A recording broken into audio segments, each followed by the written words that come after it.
Now Dinah, the daughter of Leah, whom she had borne to Jacob, went out to see the daughters of the land.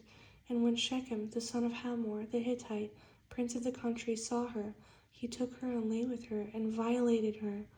His soul was strongly attracted to Dinah, the daughter of Jacob, and he loved the young woman and spoke kindly to the young woman.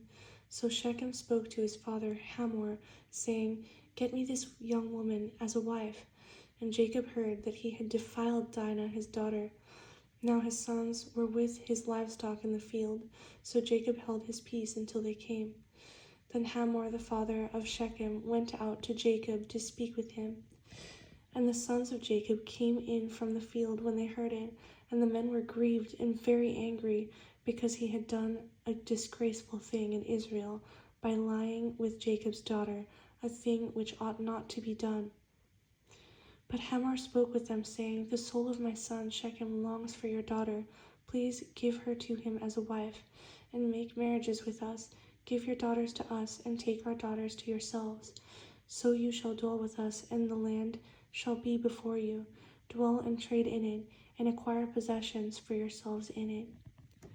Then Shechem said to her father and her brothers, "Let me find favor in your eyes, and whatever you say to me I will give. Ask me ever so much dowry and gift, and I will give according to what you say to me, but give me the young woman as a wife." But the sons of Jacob answered Shechem and Hamor his father, and spoke deceitfully, because he had defiled Dinah their sister.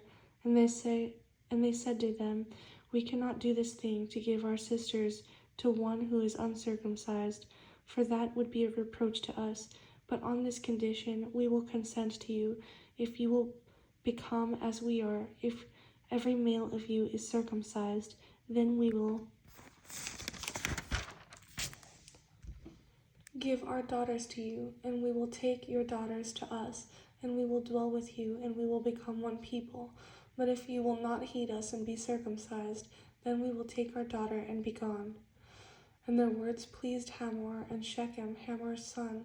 So the young man did not delay to do the thing, because he delighted in Jacob's daughter.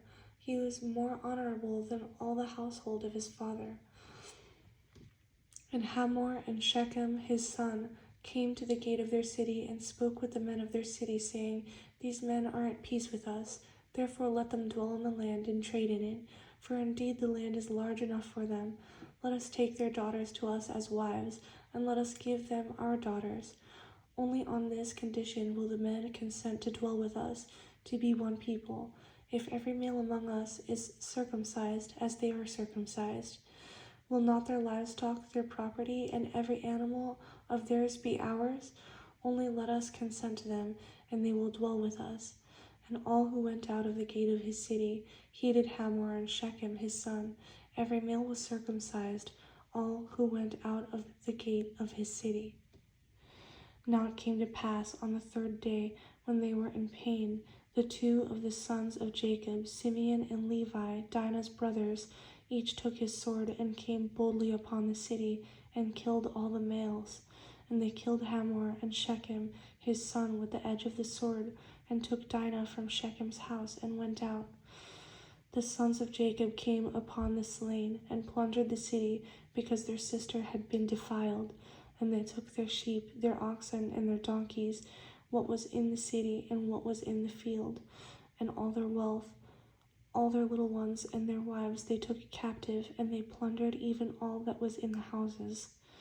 Then Jacob said to Simeon and Levi, "You have troubled me by making me obnoxious among the inhabitants of the land, among the Canaanites and the Perizzites, and since I am few in number, they will gather themselves together against me and kill me.